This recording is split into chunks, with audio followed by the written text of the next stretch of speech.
The letter that changed everything. Dear listeners, welcome back to Tea Time Mysteries. I'm your host, Henry, and I'm glad you're here. Wherever you're listening from across Asia, these cozy Miss Marple mysteries bring us together. Tonight's story was chosen by our community. Thank you for being part of this journey. Don't forget to subscribe and let me know where you're listening from. Now, pour your tea and let's begin. Chapter 1. The Letter on the Rosewood Table. The village of Little Fenton prided itself on being exactly what it appeared to be. Neat, amiable, and entirely uneventful. Its hedgerows were trimmed with almost moral precision. Its cottages leaned companionably toward one another, and its residents, who had known one another for decades, believed with gentle certainty that nothing truly shocking could ever happen among them. On that particular Thursday afternoon, the village was engaged in one of its most reassuring rituals, the annual summer garden gathering at Rosewood House. Rosewood House stood slightly apart from the rest of Little Fenton, a gracious Georgian building with pale brick walls and wide windows that caught the sun kindly. The lawn sloped down toward a small ornamental pond, and beyond it lay rose beds that were the pride of their owner, Mr. Lionel Cavendish. Lionel Cavendish himself moved among his guests with genial efficiency, a tall man in his late 50s whose thinning hair was carefully brushed to disguise its retreat. He had been, for many years, one of Little Fenton's pillars, churchwarden, donor to village causes and generous host. He smiled readily, laughed a trifle too loudly, and made certain no teacups stood empty for long. Miss Marple sat near the edge of the lawn beneath a cream-coloured parasol, her knitting resting neatly in her lap. She wore a pale lavender cardigan and a hat adorned with modest artificial flowers. To anyone observing her casually, she appeared precisely what she was expected to be, a harmless elderly lady enjoying the sunshine and the gentle buzz of village chatter. Yet Miss Marple's pale blue eyes missed very little. She noted, for instance, that Mrs. Harriet Bloom, standing near the rose beds and holding her teacup untouched, kept glancing toward the house rather than engaging in conversation. Harriet Bloom was a widow of 10 years, thin and bird-like, with an expression that suggested she had long resigned herself to disappointment. Miss Marple observed that her lips tightened each time Lionel Cavendish laughed. Nearby, Dr. Alan Reeves, Little Fenton's GP, spoke earnestly to Constable Peter Dawkins, who had attended in plain clothes. Dr. Reeves was new to the village, only 6 months installed, and still carried himself with the slightly guarded manner of someone not yet fully accepted. Miss Marple noticed that he gestured often with his left hand and rarely smiled with his eyes. At the long table set beneath the old chestnut tree, Mrs. Edith Pomeroy presided over the cakes with proprietary authority. She was stout, florid, and formidable, and she regarded Lionel Cavendish with open admiration. Miss Marple reflected with mild interest that admiration of that intensity often led to resentment if disappointed. Children ran laughing along the far edge of the lawn, and the hum of polite conversation floated through the warm air. It was, by every outward measure, a perfect Little Fenton afternoon. Then Lionel Cavendish excused himself. "I shan't be a moment," he announced cheerfully, raising his voice just enough to be heard by those nearest. "There's something in my study I've quite forgotten." Several people watched him go, some idly, others with sharper attention.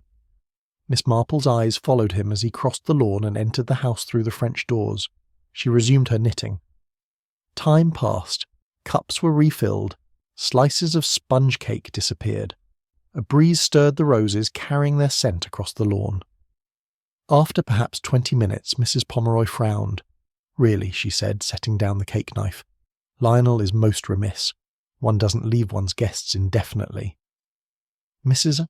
Bloom said nothing, but her fingers tightened around her cup. It was Constable Dawkins who finally went to investigate, prompted less by impatience than by a vague sense of unease he could not quite explain. Dr. Reeves accompanied him, remarking that perhaps Mr. Cavendish had taken ill. They returned less than 5 minutes later. Constable Dawkins's face had lost all colour. "I'm afraid," he said quietly, "that something has happened." The effect was immediate and dramatic.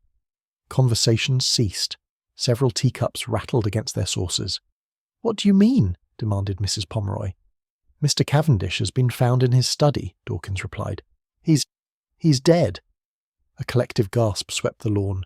Someone cried out softly. Miss Marple laid her knitting carefully aside. The study was a comfortable room at the back of the house, lined with bookshelves and furnished with heavy rosewood pieces that spoke of wealth and permanence. Lionel Cavendish lay slumped forward in his leather chair behind the desk, his head turned slightly to one side, his eyes half open in an expression of surprise rather than pain. On the desk before him lay a single sheet of paper. Dr. Reeves confirmed death swiftly, his professional manner slipping for just a moment into visible shock. "There's no sign of violence," he said. "No wound, no disturbance." "Poison, perhaps?" Dawkins ventured. "It's possible," Reeves replied, "but that would require further examination." The letter on the desk was addressed simply Lionel. Miss Marple stood just within the doorway, unnoticed in the confusion. She did not look directly at the body for long. Instead, her gaze rested on the letter. It was placed very precisely in the centre of the desk. Miss Marple had lived long enough to know that precision often indicated intention. The guests were sent home quietly, in small, stunned groups. Whispers sprang up almost at once, darting from cottage to cottage like startled birds. That evening, as Miss Marple sat in her small sitting room with a cup of tea, she reflected on what she had seen. Lionel Cavendish, by all appearances, had been a good man, generous, respected. Yet respect, Miss Marple knew, was not the same as affection, and affection not the same as trust. Her thoughts returned to Mrs. Bloom's tight-lipped silence, to Mrs. Pomeroy's flushed eagerness, to Dr. Reeves's careful reserve, and above all to the letter on the rosewood table. Letters, Miss Marple reflected, had a way of unsettling people far more effectively than any weapon. They reminded one of forgotten promises, concealed wrongs, and truths long buried for convenience. She sipped her tea. "Dear me," she murmured gently, "how very sad, and how very interesting." Outside, Little Fenton lay quiet beneath the evening sky, unaware that its peaceful surface had been irrevocably disturbed, and that one small, unassuming woman had already begun to see beneath it. Chapter 2. Whispers in Little Fenton. By the following morning, Little Fenton had accomplished what it always did best in times of disturbance. It talked. The news of Lionel Cavendish's death travelled with remarkable efficiency, acquiring embellishments along the way. By 10 o'clock, it was being reported, quite confidently in certain quarters, that he had been poisoned by an exotic substance imported from the continent, that a mysterious stranger had been seen near Rosewood House the previous evening, and that Scotland Yard was certain to descend upon the village at any moment. None of this, Miss Marple suspected, was true. She walked slowly down High Street, her shopping basket on her arm, pausing as she always did to exchange pleasantries. The butcher leaned forward conspiratorially to inform her that it was bound to happen sooner or later, though he could not say precisely why. At the post office, Mrs. Turner lowered her voice to a whisper so dramatic it carried perfectly across the room. "I always thought there was something not quite right about that house," she said, glancing meaningfully toward Rosewood Hill. Miss Marple nodded politely. She had found that agreement, or the appearance of it, encouraged people to speak freely. At the corner near the bakery, she encountered Mrs. Edith Pomeroy, who looked as though she had not slept. Her usually immaculate hair was slightly disordered, and she clutched her handbag with unnecessary force. "Miss Marple," she said, with a tremor that suggested agitation rather than grief. "Such a dreadful business. I still can't quite believe it." "No," said Miss Marple gently. "It does seem very sudden." Mrs. Pomeroy leaned closer. "I do hope the police won't be troubling respectable villagers too much. Lionel would never have wished that." Miss Marple wondered, not for the first time, how often people spoke with great certainty about what the dead would have wanted. Later that afternoon, a small but attentive gathering assembled in the sitting room of Miss Marple's cottage. This was not unusual. The room had long served as an unofficial clearinghouse for village information. Present were Mrs. Bloom, pale and quiet, Major Leonard Henshaw, retired and opinionated, and Mrs. Pomeroy, who had insisted on coming despite professing exhaustion. "I hear," said the Major, tapping his cane against the floor, "that the police believe it may have been suicide." Mrs. Bloom's head snapped up. "That's ridiculous." Miss Marple looked at her with mild curiosity. "Is it?" Mrs. Bloom flushed. "I mean, Lionel was not the sort of man who would do such a thing." "People are often not the sort we imagine," Miss Marple observed mildly. Mrs. Pomeroy shook her head vigorously. "Nonsense! Lionel was cheerful to the last. Why? Only yesterday he was discussing next month's church fete. Miss Marple thought of the letter. It does seem unlikely, she said, choosing her words carefully. But then, one never knows what burdens people carry privately. Major Henshaw grunted. If you ask me, it's that new doctor, Reeves, too quiet by half, and outsiders are always the ones to watch. Mrs. Bloom said nothing, but Miss Marple noticed her hands twisting in her lap. That evening, Constable Dawkins called at Miss Marple's cottage. He was apologetic, earnest, and plainly uncomfortable with the task of questioning someone he regarded as entirely harmless. "I'm afraid we're asking everyone who was present yesterday a few routine questions," he explained. "Of course," said Miss Marple. "How sensible." She answered calmly, describing the afternoon as she had observed it. She mentioned nothing of her particular interest in the letter, though she did note, quite casually, that Mr. Cavendish had appeared a trifle preoccupied before leaving the lawn. Dawkins hesitated. "Did you notice anything unusual?" Miss Marple smiled. In a village constable, everything is unusual if one looks closely enough. After he left, she sat quietly by the window, watching dusk settle over the garden. Her thoughts returned again and again to the study at Rosewood House. The next day she received an unexpected invitation. Dr. Alan Reeves called personally, standing stiffly at her door with his hat in his hand. "I wondered," he said, "if you might come for a short walk. There are one or two things I'd like to ask you." Miss Marple agreed at once. They walked along the path toward the common, the air cool and bright. "Dr. System," Reeves spoke at first of generalities, the shock to the village, the strain on everyone involved. "I understand," he said at last, "that you have a reputation for insight." Miss Marple smiled faintly. "People are very kind." Dr. Reeves hesitated. "You were near the house yesterday. Did you see anyone go in or out after Mr. Cavendish?" Miss Marple considered. "I saw nothing out of the ordinary, but I did notice that Mr. Cavendish seemed quite resolved about something when he left the garden." Dr. Reeves stopped walking. "Resolved?" "Yes, as though he expected an important conversation." The doctor's face tightened briefly before he recovered himself. "Thank you. That's helpful." They parted soon after, but Miss Marple's mind lingered on his reaction. It reminded her, very strongly, of a young man in St. Free Mary Mead, who had once received a letter that changed the course of his life entirely. By the end of the week, the police had formed a tentative theory. Poison, administered in the study, with no signs of forced entry. Opportunity limited to those present at the garden party. An obvious suspect began to emerge. Mrs. Harriet Bloom. She had been alone, withdrawn, known to have had a long-standing disagreement with Lionel Cavendish over a property matter years before. Several villagers recalled, quite vividly now, that she had been seen watching the house intently. Miss Marple listened to all this with polite attention. She did not, however, share their certainty. Because letters, she reflected, did not choose their recipients lightly, and the true danger lay not in who had been seen watching the house, but in who had been waiting to be summoned, and somewhere in Little Fenton the contents of that letter were exerting their silent, terrible influence. Chapter 3. The Shape of Suspicion. The formal inquest was scheduled for the following Monday, and in the days leading up to it, Little Fenton settled into a state of tense anticipation. Doors closed a little more firmly than usual. Conversations dropped to whispers when someone unfamiliar approached. The village, so adept at collective warmth, now practised collective caution. Miss Marple observed it all from her accustomed place on the periphery. She had been invited that morning to take tea with Mrs. Harriet Bloom. The invitation itself was notable. Mrs. Bloom was not given to hospitality. When Miss Marple arrived at the narrow, ivy-clad cottage near the edge of the village, she found her hostess pale and visibly strained.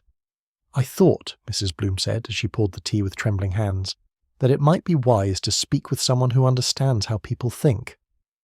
Miss Marple accepted her cup. "People are much the same everywhere," she said gently. "Only the circumstances differ." Mrs. Bloom's composure fractured almost at once. "They think it was me," she said, her voice sharp with fear. "I can see it in their eyes." "Do they?" Miss Marple asked mildly. "Yes, because Lionel and I quarrelled, years ago, about the land behind Rosewood House. My late husband wanted to sell it. Lionel blocked the planning permission." She pressed her lips together, They say I never forgave him." "And did you?" Miss Marple asked. Mrs. Bloom looked away. "I learned to live with it." Miss Marple reflected that learning to live with something did not always mean forgetting it. Later that afternoon, Miss Marple called on Mrs. Edith Pomeroy, who received her with forced brightness. The sitting room was crowded with polished ornaments, each carefully arranged as though order itself might offer reassurance.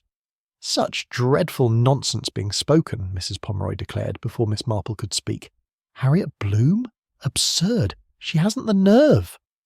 Miss Marple's eyes flicked to Mrs. Pomeroy's hands, which were folded too tightly in her lap. "You were very fond of Mr. Cavendish," Miss Marple said. Mrs. Pomeroy's face softened. "He was a wonderful man, so kind, so attentive. And yet," Miss Marple ventured, "he never remarried." A shadow crossed Mrs. Pomeroy's expression. "He wasn't ready," she said quickly. Miss Marple wondered whether that was quite true. The inquest itself was a subdued affair, conducted in the small municipal hall. Dr. Reeves testified that the cause of death was poisoning, though the precise substance remained unidentified. The letter found on the desk was mentioned only briefly, its contents withheld pending further investigation.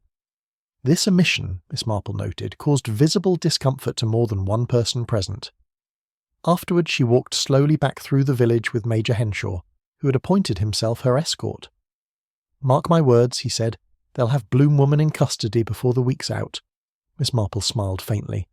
"It is always comforting to have a villain, Major. It makes everything so tidy." That evening, Miss Marple received a visitor she had not expected. Dr. Reeves arrived once more, this time without preamble. "They found traces of digitalis," he said quietly. "Enough to kill, administered shortly before death." Miss Marple raised her eyebrows. "And readily available?" "Yes," Reeves admitted. "Many households keep foxglove in their gardens." "Indeed," said Miss Marple. "A very attractive plant." Dr. Reeves hesitated. "There is something else. The letter. It was not a threat." Miss Marple looked at him steadily. "No? It appears to have been a revelation. Something about Lionel's past. Something that distressed him deeply." Miss Marple thought of his resolved expression as he crossed the lawn. "Thank you," she said. "That clarifies a great deal." After he left, Miss Marple sat for a long time in silence. Revelations, she reflected, could be far more lethal than threats, and the most dangerous letters were not those that frightened, but those that reminded. She began to arrange her thoughts carefully, like stitches in knitting. The shape of suspicion was forming, but not where the village expected it. Chapter 4. The Weight of Old Promises. If little Fenton had hoped that the inquest would bring clarity, it was disappointed. Instead, it produced something far more unsettling. Possibility. Miss Marple sensed it at once. Possibility was dangerous. It encouraged people to revisit old grievances, to reinterpret remembered slights, to assign new meanings to long-forgotten words. The village began, quite unconsciously, to unearth its past. That morning, Miss Marple paid a call on Rosewood House itself. The police had completed their initial examination, and the house now lay in a state of uneasy stillness, as though it were holding its breath. Mrs. Talbot, the long-serving housekeeper, admitted Miss Marple with visible relief. "It's a comfort to see someone familiar," she said. "The place feels so strange now." They walked together through the hallway, their footsteps echoing. Mrs. Talbot spoke almost continuously, as though silence might invite unpleasant thoughts. "Mr. Cavendish was always particular," she said. "Very particular, especially about his study." Miss Marple paused just inside the doorway of that room. The desk had been cleared, the letter removed, but the air still carried a faint medicinal scent. "Did he receive many letters?" Miss Marple asked. Mrs. Talbot hesitated. "Not many, but when he did, well, some of them upset him." "In what way?" "He'd grow quiet. Sometimes he'd walk the garden for hours afterward." She lowered her voice. "Once, years ago, he burned a letter in the grate, watched it until the last scrap was gone." Miss Marple nodded. "That suggests the contents mattered a great deal." "Yes," said Mrs. Talbot. "He said some things were better left forgotten." Miss Marple thanked her and returned home with her thoughts in careful order. That afternoon, she encountered Mrs. Bloom again, this time quite by chance, near the churchyard. Mrs. Bloom looked thinner than ever, her eyes shadowed. They're watching me, she said abruptly. I know they are. Miss Marple spoke soothingly. People often watch what they don't understand, Mrs. Bloom laughed bitterly. Lionel understood me well enough when it suited him. Miss Marple regarded her thoughtfully. Did he ever make you a promise? Mrs. Bloom stiffened. What makes you ask that? Promises, Miss Marple said gently, have a habit of returning when least convenient. Mrs. Bloom said nothing, but the silence spoke volumes. That evening, Miss Marple invited Dr. Reeves to tea. He arrived promptly, his manner reserved but attentive. I've been thinking about the digitalis, Miss Marple began. It would require some knowledge to administer correctly. Dr. Reeves nodded. Enough to know dosage, enough to know timing, and enough, Miss Marple added, to ensure the victim was alone. Dr. Reeves met her gaze. You believe the letter summoned him? Yes, quite deliberately. He hesitated. Then the writer must have been certain he would come. Which suggests, Miss Marple said, a relationship of obligation. Dr. Reeves frowned. Or fear. Fear fades, Miss Marple replied. Obligation endures. The conversation drifted, but Miss Marple noticed that Dr. Reeves avoided speaking of Lionel Cavendish's younger years. The following day brought another development. Major Henshaw appeared at Miss Marple's door, flushed with importance. They've found out something, he announced. Cavendish had a daughter, years ago, before he settled here. Miss Marple's needles paused. How interesting. Scandalous, if you ask me. The child was sent away, never acknowledged. Never? Miss Marple asked. So they say. After he left, Miss Marple sat very still. A child, unacknowledged. A promise, perhaps, made and broken. A letter, written at last when patience ran out. She thought of Mrs. Bloom's bitterness, Mrs. Pomeroy's anxious devotion, Dr. Reeves's careful reserve, and she thought of timing. The village fete loomed closer, its preparations continuing out of stubborn habit. Life, after all, must go on. Miss Marple smiled faintly. Life did go on, but the past, she knew, was far less accommodating, and somewhere in Little Fenton, an old promise, long ignored, had finally demanded payment. Chapter 5. Threads Beneath the Surface. Preparations for the village fete advanced with a curious determination, as though bunting and jam stalls might somehow anchor Little Fenton to its former innocence. Miss Marple observed the activity with interest. In her experience, people were never more revealing than when they were determined to behave normally. She encountered Mrs. Edith Pomeroy at the Women's Institute meeting held in the parish hall, where plans for the cake competition were being discussed with unnecessary fervour. We mustn't let one unfortunate incident overshadow everything, Mrs. Pomeroy declared loudly, smoothing her skirt. Lionel would have wanted us to carry on. Miss Marple noted, not for the first time, how confidently Mrs. Pomeroy spoke on behalf of the dead. During a lull in the discussion, Miss Marple moved closer. You knew Mr. Cavendish for a long time, didn't you, Mrs. Pomeroy? Oh yes, Mrs. Pomeroy replied at once. Since he first came to the village. Such a handsome man he was then. Very charming.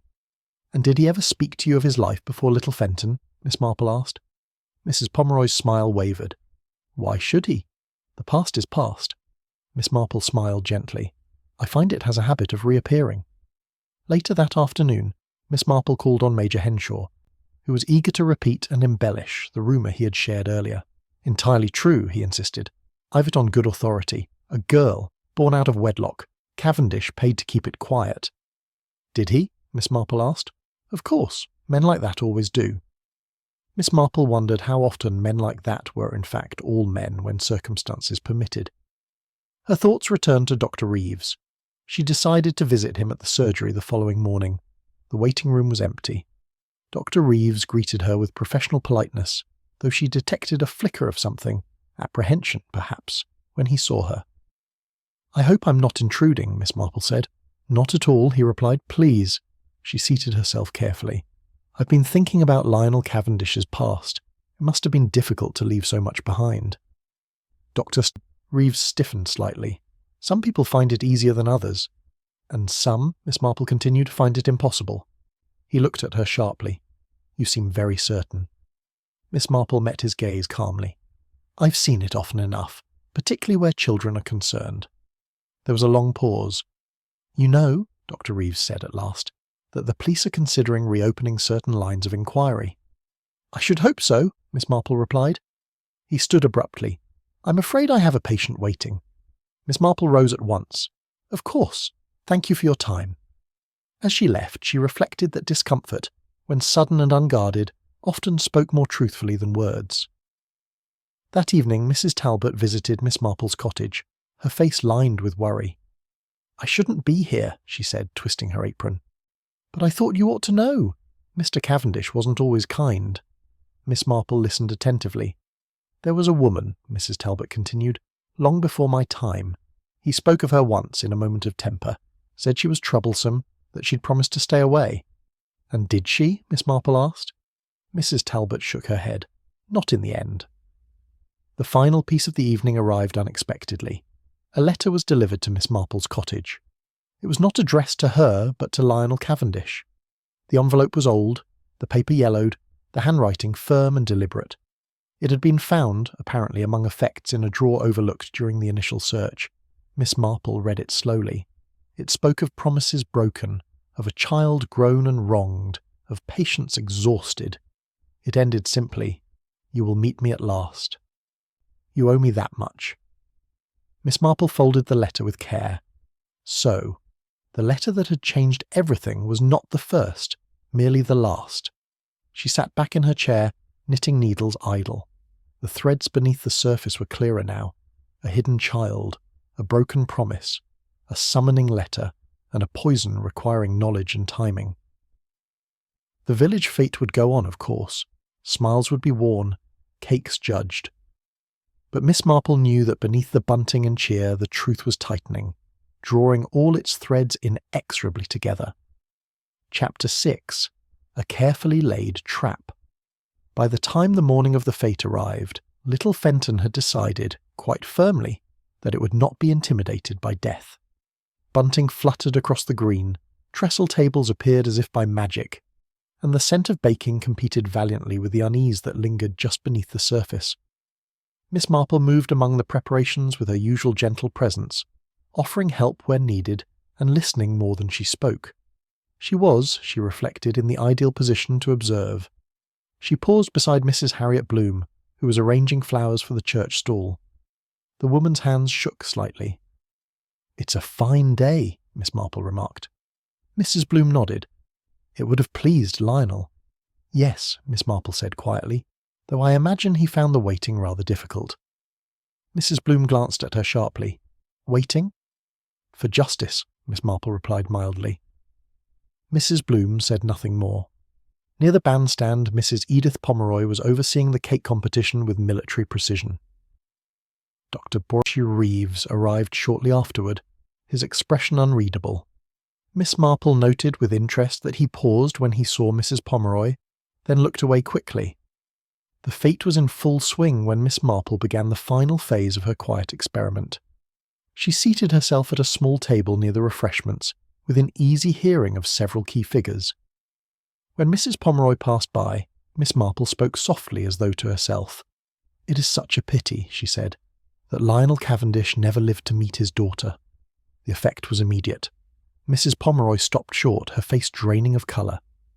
Dr. Reeves, standing nearby, stiffened visibly. Mrs. Bloom looked up, startled but not shocked.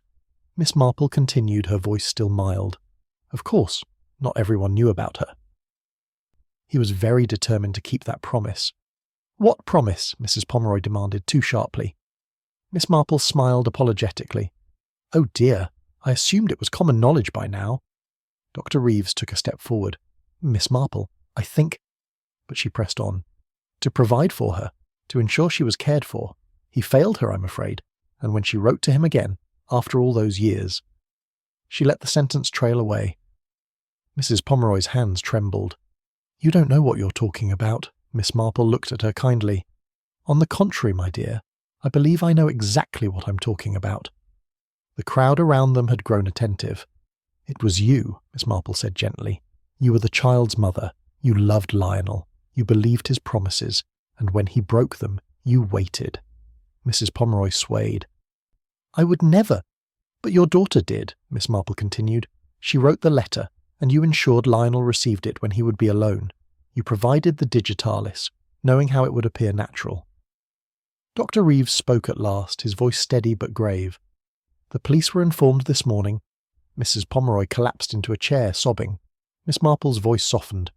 You did not kill him yourself, but you enabled it, and that, I fear, is enough. The fate faltered, then fell silent. Later, as the police led Mrs. Pomeroy away, Miss Marple sat quietly, her work done. Little Fenton would recover. It always did. But some letters, once written, could never be taken back. Chapter 7. The Unfinished Truth. If the village fate had faltered, it had not quite collapsed. Little Fenton possessed a remarkable instinct for denial, and by late afternoon the band struck up again, though with less enthusiasm, and the stalls reopened under a haze of strained civility. Yet something essential had shifted. The story Miss Marple had begun to tell had lodged itself firmly in the collective mind, and it would not be easily dislodged. Mrs. Edith Pomeroy was taken away quietly. There was no dramatic struggle, no protestations of innocence shouted for all to hear. Only tears, a handkerchief crushed in her fist, and a look of exhausted inevitability. Many villagers felt with relief that the matter was settled. Miss Marple did not. She sat on a bench near the edge of the green, her knitting untouched. Dr. Alan Reeves joined her a few minutes later, his expression thoughtful rather than triumphant. You were very certain, he said. Miss Marple inclined her head. Certainty is often mistaken for clarity. They are not quite the same thing. Dr. Reeves frowned. You don't believe it ends with Mrs. Pomeroy? I believe, said Miss Marple gently, that she was an accessory, a willing one, but not the hand that tipped the balance. Dr. Reeves was silent for a moment. You think the daughter was angry? Yes, Miss Marple said, and justified in her anger. But anger alone does not always lead to murder, not the kind that requires patience, knowledge, and timing. Dr. Reeves looked at her sharply. You believe there was another influence? I believe, Miss Marple replied, that someone ensured the poison was taken at precisely the right moment. That evening Miss Marple paid one final visit to Rosewood House. Mrs. Talbot admitted her with weary resignation. They say it's all explained now, the housekeeper said. They often do, Miss Marple replied. May I sit in the study for a moment? The room felt less oppressive now, but the rosewood desk still dominated it, solid and unyielding. Miss Marple sat where Lionel Cavendish had sat and allowed her thoughts to settle. Digitalis required care. Dosage mattered. Timing mattered more, and someone had been present, close enough, knowledgeable enough, calm enough. Her mind returned inevitably to Dr. Reeves. The next morning Miss Marple sent a note requesting his company for tea. He arrived promptly. You wanted to see me? He asked. Yes, Miss Marple said, pouring the tea. I wanted to thank you. For what? For being honest enough to hesitate. He stiffened. I don't understand. Oh, but I think you do, Miss Marple said softly. You were the daughter, weren't you? The silence stretched. At first, he said at last, I only wanted him to acknowledge me, to explain. When he read the letter, I saw his face. I knew he would never change. And the poison? Miss Marple asked. I advised, he said quietly. I did not administer it, but I knew exactly what would happen. Miss Marple nodded sadly. Knowledge, when misused, is as dangerous as any weapon. Dr. Reeves bowed his head. I thought justice would feel different. It rarely does, Miss Marple replied. When he left, Miss Marple sat alone, listening to the ticking clock. The truth, at last, was complete, even if the village would prefer only part of it. And Miss Marple, ever gentle, ever observant, returned to her knitting, reflecting once more on the curious, troubling nature of human hearts. Chapter 8. The Long Reach of Silence. Little Fenton awoke the following morning with the peculiar sensation of having survived something it did not entirely understand. The previous day's events were spoken of cautiously, as though clarity itself might prove dangerous. People agreed, in general terms, that matters were in hand now, and that the police would sort it all out. What precisely it was, no one seemed inclined to define too closely. Miss Marple noticed this instinctive retreat from detail with quiet interest. She walked, as was her habit, to the village shop shortly after breakfast. Mrs. Turner behind the counter leaned forward at once. Well, she said, lowering her voice despite the emptiness of the room, it seems Mrs. Pomeroy wasn't quite the woman we all thought. People seldom are, Miss Marple replied gently. But it's settled now, isn't it? Mrs. Turner pressed. The police wouldn't have taken her otherwise. Miss Marple selected a tin of biscuits with care. The police take what they're given. It is not always the same as taking the whole truth. Mrs. Turner frowned, but Miss Marple had already turned away. Later that morning, Major Henshaw appeared at her gate, his expression a mixture of satisfaction and indignation. I always said there was something excessive about her, he declared. All that devotion, not healthy. Devotion, Miss Marple said mildly, is often misunderstood. He snorted. At any rate, the village can breathe again. Miss Marple smiled politely. She wondered whether villages ever truly breathed easily once secrets had been disturbed. That afternoon brought a more delicate visitor. Mrs. Harriet Bloom arrived at Miss Marple's cottage, her manner subdued but resolute. She accepted a cup of tea and sat very straight-backed, as though bracing herself. I owe you an apology, she said abruptly. Oh? Miss Marple looked surprised. I thought you were simply being kind. I didn't realize you were watching. She hesitated. They accused me so readily. Yes, Miss Marple said. They often do when resentment is visible. Quiet endurance makes people uneasy. Mrs. Bloom's hands tightened. Lionel wronged me, but I would never have harmed him. I only wanted him to admit what he'd done. Admission, Miss Marple said softly, is very close to absolution for some people. Mrs. Bloom nodded. I'm leaving Little Fenton. Miss Marple looked at her steadily. Are you? There's nothing for me here now. Only memories that others have decided to reshape. She stood. I wanted you to know that I am grateful. After she left, Miss Marple sat for some time, thinking of all the quiet departures that never made village gossip. The following day, the police returned. It was Superintendent Clark himself who called at Miss Marple's cottage, a courteous man with tired eyes. He accepted her offer of tea with gratitude. We're reviewing certain aspects of the case, he said carefully. I'm very glad to hear it, Miss Marple replied. He studied her. Dr. Reeves has provided a supplementary statement. Miss Marple met his gaze calmly. I thought he might. He admits to advising on dosage, Clark continued, but insists he never intended death, only to frighten Mr. Cavendish into acknowledgement. Miss Marple sighed softly. Intentions are such unreliable things, Superintendent. They change so easily when opportunity presents itself. Clark nodded. Mrs. Pomeroy's role is clearer now. She intercepted earlier correspondence, delayed it, controlled its arrival. Yes, Miss Marple said. She believed she was protecting Lionel and herself. Love can be remarkably ruthless. The superintendent stood. You've been a great help, Miss Marple. She smiled faintly. Human nature is always the same, Superintendent. Only the names change. When he had gone, Miss Marple returned to her knitting. Little Fenton, she knew, would eventually settle on a version of events that suited it best. Mrs. Pomeroy, deceived and desperate. Dr. Reeves, misguided but tragic. Lionel Cavendish, flawed but respectable. The letter would become an object of myth rather than understanding. But Miss Marple would remember the truth. That silence, prolonged and cultivated, could be as destructive as any act of violence. That promises, once broken, exerted a pressure that did not diminish with time, and that letters, quiet, patient things, had a way of insisting upon being read. Outside, the village resumed its routines. Hedges were trimmed. Bells rang. Life went on. Miss Marple's needles clicked softly, marking time. The past had reached forward, claimed its due, and retreated again, leaving Little Fenton forever altered, though few would admit it. And Miss Marple, ever attentive, ever compassionate, wondered, once more, how many tragedies might have been avoided had people been braver, earlier, kinder. The answer, she suspected, would never change.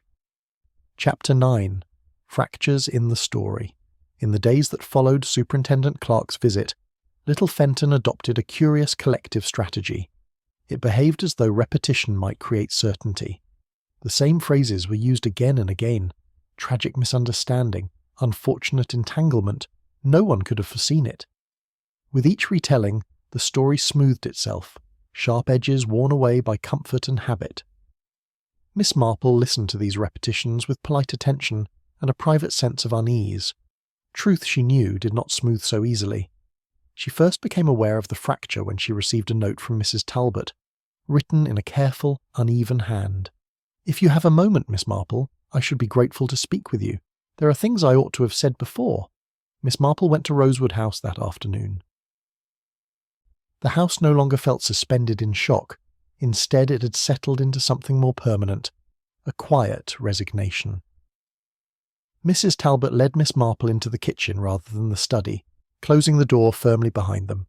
"I keep thinking," Mrs. Talbot said, twisting her hands, "that if I'd spoken sooner, none of this might have happened." Miss Marple sat down. "Regret," she said gently, "is a heavy thing to carry alone." Mrs. Talbot nodded. "Dr. Reeves came to the house the morning Lionel died. Early, before the party." Miss Marple's eyes sharpened. "Are you certain?" "Yes. He said he was calling professionally. I thought nothing of it at the time." She hesitated. "But Lionel was agitated afterward. He told me not to disturb him again that day." "And did Dr. Reeves go into the study?" "Yes." They spoke there. Miss Marple thanked her quietly and left with her thoughts in careful order. That evening she was invited, somewhat unexpectedly, to dine with Major Henshaw. The Major was in expansive form, clearly enjoying his role as chronicler of village affairs. "All very tidy now," he declared over the soup. "Police satisfied. Case closed, more or less." "Is it?" Miss Marple asked mildly. He waved a hand. "As much as these things ever are." Miss Marple sipped her soup. "And Dr. Reeves?" "A pity," said the Major. "But one must expect these complications when people meddle with the past." Miss Marple reflected that it was rarely meddling when the past insisted on recognition. The next morning brought another small but telling detail. At the post office, Mrs. Turner mentioned, quite casually, that a forwarding address had been arranged for Dr. Reeves. "He's leaving," she said, "soon as the formalities are done." "How very sudden," Miss Marple remarked. Mrs. Turner shrugged. "Too much attention, I expect." That afternoon, Miss Marple paid a final call on Dr. Reeves at the surgery. He looked tired, his composure thinner than usual. "I thought you might come," he said. "I wanted to wish you well," Miss Marple replied. "Transitions are seldom easy." He managed a wan smile. "No, they are not." She regarded him steadily. "You visited Lionel Cavendish the morning he died?" He did not deny it. "Yes." "And you spoke of the letter?" "Yes." "And the digitalis?" He closed his eyes briefly. "I warned him, told him he was unwell." "That shock could be dangerous." "But you did not tell him the danger would come so swiftly," Miss Marple said softly. He looked at her, then truly looked. "You understand too much." "Only human nature," Miss Marple replied. "It is very consistent." There was a long silence. "I thought," Dr. Reeves said at last, "that if I frightened him enough he would acknowledge me, a public statement, a provision, something." "And when he did not?" Miss Marple asked. "I left," he said hoarsely. "I told myself the matter was finished." Miss Marple rose. But the matter was never finished. It simply waited. As she walked home, Miss Marple felt the familiar weight of inevitability. The police might consider the case resolved, but the truth, like the letter itself, had a way of exerting pressure long after it was put away. That evening, Little Fenton held a church service in Lionel Cavendish's memory. The pews were full, the hymns sung with careful solemnity. Miss Marple watched faces rather than listened to words. She saw relief, yes, but also fear. Fear of what else might be discovered if one looked too closely. As the congregation dispersed, Miss Marple remained seated for a moment longer. The story, she reflected, was still incomplete. The fracture had not yet been acknowledged, and until it was, Little Fenton would not truly be at peace. She rose at last, her expression serene. There was still work to be done. Chapter 10. The Quiet Correction. Miss Marple awoke the next morning with the distinct sense that a conclusion, true conclusion, not the comfortable sort Little Fenton preferred, was drawing nearer. It was not intuition precisely, but experience. Matters of conscience, like strained threads, eventually snapped if not properly tied off. She dressed carefully and wrote 2 brief notes. One was addressed to Superintendent Clark, the other was for Dr. Alan Reeves. She posted both before breakfast. By late morning, Superintendent Clark arrived, his manner courteous but unmistakably alert. Miss Marple received him in her sitting room, where the sunlight fell gently across the lace curtains. "You said in your note," Clark began, "that there was a correction to be made." Yes, Miss Marple replied. A small one, perhaps, but important. He waited. Mrs. Pomeroy, Miss Marple continued, believed she was protecting Lionel Cavendish from disgrace. She controlled the letters, delayed them, softened them, but she did not write the final one. Clark nodded. We know that now. But she also did not intend his death, Miss Marple said gently. She believed the meeting would be painful, but survivable. And Dr. Reeves, Clark asked quietly, intended acknowledgement, Miss Marple said. Not death, but he understood, better than anyone, how fragile Lionel Cavendish truly was. The shock, the digitalis, the timing, each alone might have been harmless. Together, they were fatal. Clark leaned back. Accessory after the fact, or before? Miss Marple folded her hands. Moral responsibility does not always align neatly with legal categories. Clark smiled faintly. You are very precise, Miss Marple. I try to be kind, she replied. That afternoon Dr. Reeves came. He looked resigned, as though he had known the summons would come. Miss Marple poured tea for them both. You've spoken to the superintendent, he said. Yes, he nodded. Then it will proceed. In its proper way, Miss Marple agreed. He stared into his cup. I never meant to kill him. No, Miss Marple said softly. You meant to force him to become better than he was. That is a far more dangerous ambition. He flinched. You gave him knowledge, she continued. Knowledge of his condition, knowledge of the poison, knowledge of fear, and you left him alone with it. You trusted human nature to do the rest. Dr. Reeves exhaled slowly. And it did. Yes, Miss Marple said. It always does. When he left, it was with the quiet dignity of someone who understood that escape was neither possible nor deserved. The village learned slowly and incompletely of the amended version of events. There would be no sensational arrest, no dramatic headlines, only careful language, legal distinctions, and the reassuring suggestion that justice had been served. Mrs. Pomeroy's charge was reduced. Dr. Reeves would face proceedings elsewhere, away from Little Fenton's polite lanes and trimmed hedges. The village approved of this outcome. Distance was comforting. A week later, Miss Marple walked once more past Rosewood House. A removal van stood outside. New owners, it was said. Fresh beginnings. She paused by the gate, recalling the letter on the rosewood table, the careful handwriting, the patience it represented. Some letters changed everything, Miss Marple reflected, not because they revealed something new, but because they refused to let the old lie quietly any longer. That evening she sat by her window with her knitting, the familiar rhythm steady and soothing. Little Fenton would return to normal, it always did. But somewhere beyond the village a truth had finally been acknowledged, and that, Miss Marple thought, was sometimes the only justice the world allowed. She smiled faintly and turned her attention back to her needles, content for the moment that the right ending, quiet, human and imperfect, had at last been reached. Chapter 10. The Quiet Correction.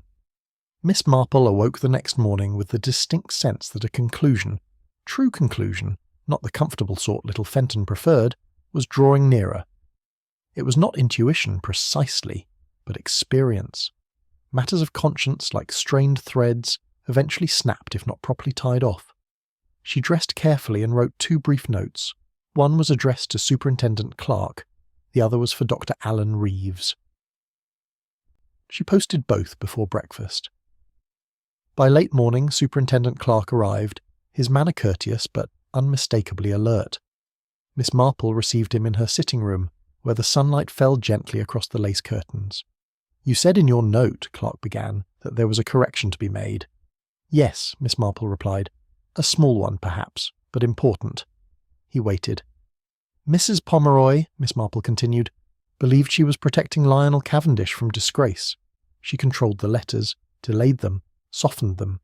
But she did not write the final one. Clark nodded. We know that now. But she also did not intend his death, Miss Marple said gently. She believed the meeting would be painful but survivable. And Dr. Reeves, Clark asked quietly, intended acknowledgement, Miss Marple said, not death. But he understood, better than anyone, how fragile Lionel Cavendish truly was. The shock, the digitalis, the timing. Each alone might have been harmless. Together they were fatal. Clark leaned back. Accessory after the fact? Or before? Miss Marple folded her hands. Moral responsibility does not always align neatly with legal categories. Clark smiled faintly. You are very precise, Miss Marple. I try to be kind, she replied. That afternoon Dr. Reeves came. He looked resigned, as though he had known the summons would come. Miss Marple poured tea for them both. You've spoken to the superintendent, he said. Yes, he nodded. Then it will proceed. In its proper way, Miss Marple agreed. He stared into his cup. I never meant to kill him. No, Miss Marple said softly. You meant to force him to become better than he was. That is a far more dangerous ambition. He flinched. You gave him knowledge, she continued. Knowledge of his condition, knowledge of the poison, knowledge of fear, and you left him alone with it. You trusted human nature to do the rest, Dr. Reeves exhaled slowly. And it did.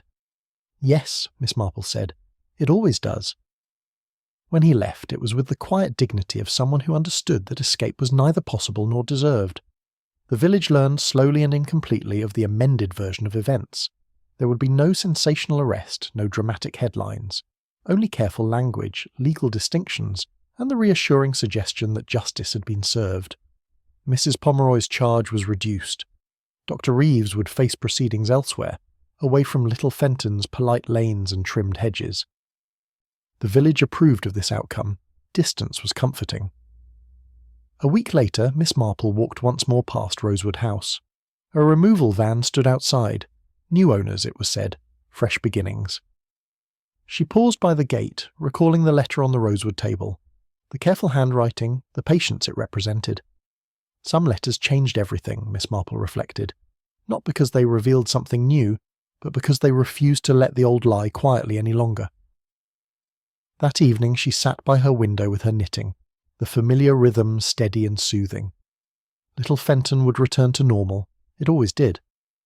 But somewhere beyond the village, a truth had finally been acknowledged, and that, Miss Marple thought, was sometimes the only justice the world allowed. She smiled faintly and turned her attention back to her needles, content, for the moment, that the right ending, quiet, human and imperfect, had at last been reached. Chapter 12. The Letter That Remained. Long after Little Fenton had convinced itself that the affair of Lionel Cavendish was finished, Miss Marple knew better. Stories such as these did not truly end. They merely settled into quieter forms, like sediment sinking slowly to the bottom of clear water. One could pretend the water was pure again, but the residue remained, shaping everything that followed. It was nearly a month after Dr. Reeves had left the village when Miss Marple felt that familiar, almost imperceptible tug of unfinished business. The sensation came to her one morning as she sorted through her correspondence. There was nothing remarkable among the envelopes. An advertisement from a seed merchant, a circular from the church committee, a letter from a distant cousin describing rheumatism in unnecessary detail. And yet, as Miss Marple stacked them neatly, she found her thoughts returning once more to Rosewood House, more precisely to its study. The rosewood desk had been cleared, the incriminating letters catalogued and removed. The chair in which Lionel Cavendish had died would likely be reupholstered or discarded entirely. The new owners, with their fresh paint and optimistic plans, would unknowingly erase the physical traces of what had occurred. But physical traces, Miss Marple reflected, were rarely the most important ones. That afternoon she walked up the familiar slope toward Rosewood House, her pace unhurried. The gate stood open, and voices drifted from within, laughter, the sound of movement, the clatter of tools. The house was being reshaped just as the village had reshaped its story. She was greeted warmly by Mrs. Collins, one half of the young couple now in residence. "Oh, you must be Miss Marple," she said brightly. "Everyone's told us about you. Please do come in." Miss Marple accepted the invitation with polite interest. She allowed herself to be shown through the house, nodding approvingly at plans for lighter curtains, brighter walls. "And this," Mrs. Collins said, pushing open a door at the back, "will be my husband's study. Isn't the desk magnificent?" It was the same desk. Miss Marple approached it slowly, her fingers brushing the polished surface. "Yes," she said softly. "Very solid. Built to last." Mrs. Collins laughed. "I suppose it's seen all sorts of paperwork." Miss Marple smiled faintly. "Indeed." They spoke for a few more minutes before Miss Marple took her leave. As she walked back down the path, she felt a gentle but definite certainty settle within her. There was one thing she had not yet done. That evening she wrote a letter of her own. It was addressed to Superintendent Clark. "There is one small matter still unresolved," she wrote carefully. "It concerns not guilt, but understanding. If you are willing, I should like to discuss it with you, not officially, but thoroughly." The superintendent arrived 2 days later. They sat together in Miss Marple's sitting room, the teapot between them, the atmosphere unhurried, but attentive. "You've already helped us enough," Clark said, "but I gather this is important to you." "Yes," Miss Marple replied, "and I think it may be important to the truth," he nodded. "Go on." "You see," Miss Marple said gently, "we have established who wrote the letter, who delayed it, who ensured it arrived at the right moment, and who provided the knowledge that made it lethal. What we have not quite acknowledged is why Lionel Cavendish never responded sooner." Clark frowned. "He was avoiding scandal."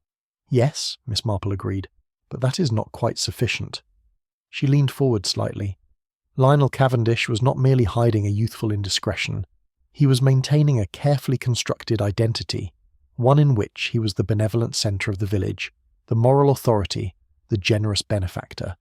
Acknowledging his daughter would not only have exposed a private failing, it would have undone the story he had spent decades telling about himself. Clark considered this. "Many men have done worse." "Indeed," said Miss Marple, "and many have paid far less. But Lionel Cavendish made a particular mistake. He believed that silence could be permanent." She paused. "The daughter did not want money. That is a common misunderstanding. She wanted recognition, an acknowledgement that she existed, that she had not been conveniently erased. Each unanswered letter reinforced the original rejection." "And Mrs. Pomeroy?" Clark asked. "Loved the man he pretended to be," Miss Marple replied, "and feared the man he would become if exposed. She protected the illusion because it gave her purpose. In doing so, she helped destroy him." Clark sighed. "And Dr. Reeves?" "Wanted justice," Miss Marple said softly. "But justice pursued through pressure becomes something else entirely. He mistook control for correction." There was a long silence. "So," Clark said at last, "you're saying this wasn't simply a crime, it was a failure, repeated over years?" "Yes," Miss Marple replied. "The poison only finished what silence began." After Clark left, Miss Marple felt a sense of quiet resolution. Not satisfaction, she had long since learned not to expect that, but completion. And yet, as so often happened, the story was not finished with her. A week later, a small package arrived at her cottage. It bore no return address, only her name written carefully on the front. Inside was a single item, a letter. Not the original, nor even one of the earlier attempts, but something else entirely. A draft, written evidently by Lionel Cavendish himself. Miss Marple read it slowly. It was an apology of sorts, halting, defensive, filled with justifications and explanations. But beneath it, unmistakably, was fear. Fear of disruption, fear of judgment, fear of losing the affection of the village that had become his refuge. The letter had never been sent. Miss Marple folded it gently. "So," she murmured, "you nearly understood." She could imagine him sitting at the rosewood desk, pen in hand, rehearsing virtue while postponing action. She had known many people like him, men and women who believed that intending to do right was nearly the same as doing it. She placed the letter carefully in her drawer, beside Dr. Reeves's note. Some things, she reflected, were not meant for official records. The days grew cooler, autumn edged its way into the hedgerows. Little Fenton resumed its routines with renewed enthusiasm, relieved to be done with introspection. The church announced a harvest supper. The Women's Institute organised a raffle. Major Henshaw took up a new grievance with admirable energy. Miss Marple participated as she always had, offering gentle observations, quiet smiles, and the occasional remark that lingered longer than intended. One afternoon she encountered Mrs. Collins again, this time in the village shop. "We found such interesting things in the house," Mrs. Collins said cheerfully. "Old receipts, photographs, even a locked drawer. We're going to have a locksmith open it." Miss Marple's expression did not change. "I hope you find what you're looking for." "Yes," Mrs. Collins said, "though I suppose some things are better left alone." Miss Marple smiled. "One never knows." That evening, as she sat knitting by the fire, Miss Marple reflected on the strange endurance of truth. It did not insist upon recognition immediately. It waited. It adapted. it reappeared in unexpected forms. The letter that had changed everything had not been the first, nor would it be the last. There would always be another letter, another silence, another moment when someone believed delay was harmless. Miss Marple set her needles aside and gazed into the fire. Human nature, she reflected, was remarkably resistant to improvement, but wonderfully consistent. And consistency, once understood, could be navigated, even forgiven. Little Fenton slept peacefully that night, convinced that its ordeal was over. Miss Marple, who knew that endings were rarely so simple, allowed herself a small, thoughtful sigh. The truth had spoken. Whether it would be remembered was, as always, another matter entirely.